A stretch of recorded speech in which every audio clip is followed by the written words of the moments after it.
बाबा बर्फानी के दर्शन और पूजा के लिए अमरनाथ यात्रा 2025 3 जुलाई से शुरू हो रही है और इसे लेकर श्रद्धालुओं में खासा उत्साह है। ऑफलाइन और ऑनलाइन रजिस्ट्रेशन करा चुके श्रद्धालुओं की यात्रा को लेकर तैयारी चल रही है, तो बड़ी संख्या में साधु संत जम्मू के भगवती बेस कैंप भी पहुंचने लगे हैं। अमरनाथ यात्रा के लिए पहला जत्था 2 जुलाई को रवाना होगा।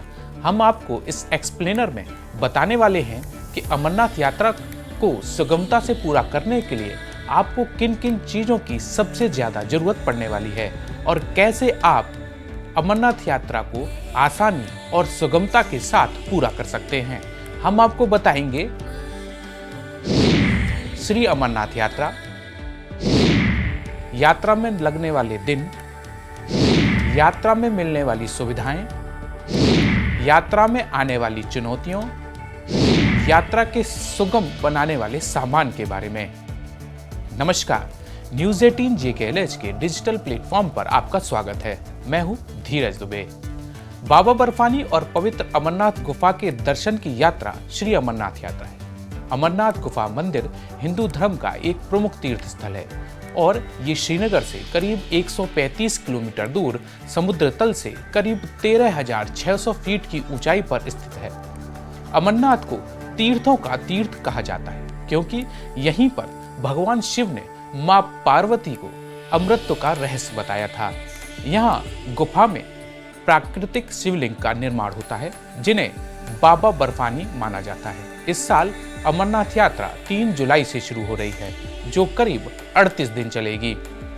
अमरनाथ यात्रा के लिए अप्रैल से ऑनलाइन ऑफलाइन रजिस्ट्रेशन प्रक्रिया चल रही है।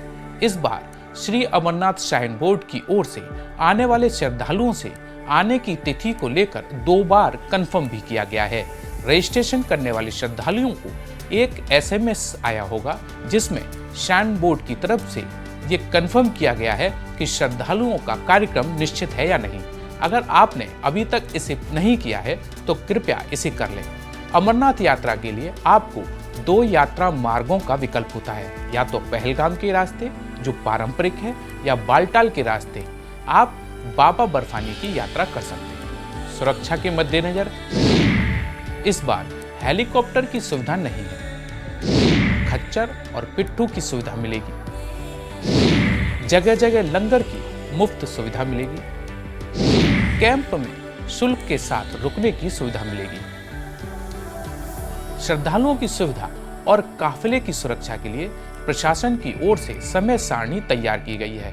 सलाह के अनुसार शाम 6 बजे के बाद यात्रियों की आवाजाही की अनुमति नहीं होगी। कट ऑफ समय के बाद चलते पाए जाने की स्थिति में किसी भी यात्री या पर्यटक वाहन को सुरक्षा बलों द्वारा रोक दिया जाएगा और निकटतम शिविर भेज दिया जाएगा। अगर आप अपने निजी वाहन से जा रहे हैं तो आपको यातायात निर्देशों का पूरी तरह से पालन करना होगा और अगर आप जम्मू बेस कैंप से जाने वाले काफिले के साथ जाने वाले हैं तो फिर आपको काफिले के अनुसार अपना सफर तय करना होगा जो बेहद सुगम जरिया है बालटाल या पहलगाम पहुंचने का।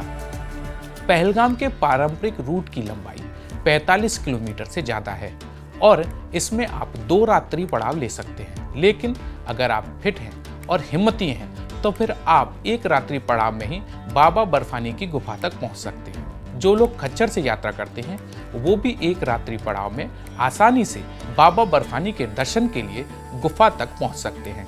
इस यात्रा के दौरान आपका स्टैमिना और उत्साह की पूरी परीक्षा होती है। सीधी कड़ी चढ़ाई में आप थोड़ा रुक कर ही चलें और जहां सांस फूले वहां थोड़ा रेस्ट लें। हालांकि आपको पूरी यात्रा के दौरान मेडिकल हेल्प की सुविधा रहती है, लेकिन ये यात्रा आपके बाबा बर्फानी के प्रति श्रद्धा और आस्था से जुड़ी है। बालटाल ले जाने वाले श्रद्धालुओं को यात्रा का सफर 1 दिन का रहता है, लेकिन ये रास्ता सीधी चढ़ाई के साथ थोड़ा ज्यादा चुनौती वाला है। ये करीब 15 किलोमीटर का रास्ता है।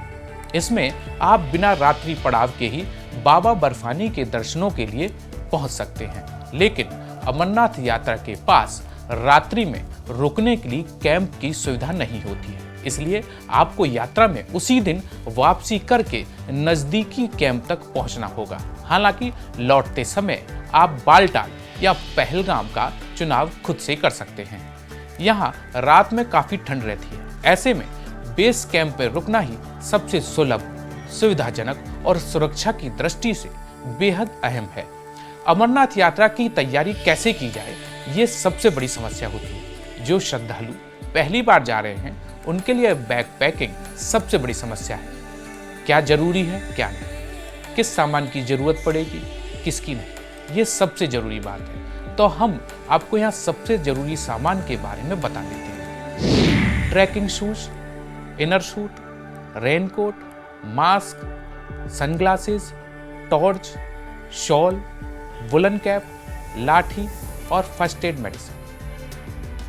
अगर आप पैदल पूरा सफर करना चाहते हैं तो आपके पास अच्छे ट्रैकिंग शूज होने चाहिए, जो अगर मेमोरी फॉर्म हो तो आपका सफर सुगम होगा। मौसम ठंडा रहता है, ऐसे में आप जैकेट के बजाय इनर लेके जाएंगे तो बेहतर रहेगा। इसके अलावा रेनकोट बारिश से बचने के लिए और सनग्लासेस आपको सन रिफ्लेक्शन से बचाएंगे। उसके अलावा टॉर्च रात में इमरजेंसी के लिए और शॉल रात में ठंड में काम आने वाली है। इसके अलावा वुलन कैप सर्द हवा से आपको बचाएगी और लाठी आपको चढ़ाई और उतराई में दोनों में बेहद मदद करने वाली है। फर्स्ट एड मेडिसिन में आप जरूरी दवाएं रख सकते हैं। बाबा बर्फानी की यात्रा में जितना कम सामान आपके पास होगा उतनी ही यात्रा आपकी सुगम रहने वाली है। थोड़ा सर्दी से बचाव और संभल कर खान पान पर आपकी यात्रा को बेहद सफल बना सकता है। यात्रा के दौरान आपको मुफ्त लंगर में बहुत सारे शाकाहारी व्यंजन मिलते हैं। यहीं पर आपको सही खाने का चुनाव करना है, कम खाना है, जिससे कि आप अपना पैदल सफर आसानी से कर सकते हैं। खच्चर से सफर करने वालों को मास्क बेहद जरूरी है।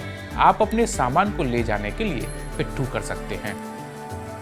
बाबा बर्फानी के लिए यात्रा के कार्ड के साथ आपको हेल्थ सर्टिफिकेट, पहचान पत्र और बेस कैंप में बने RFI कार्ड को साथ रखना है। सुरक्षा चेकिंग के दौरान आपका ये RFID कार्ड आपकी पूरी यात्रा में काम आने वाला है। अब सवाल ये है कि कैसे जाएं जिससे यात्रा बेहद सुगम रहे।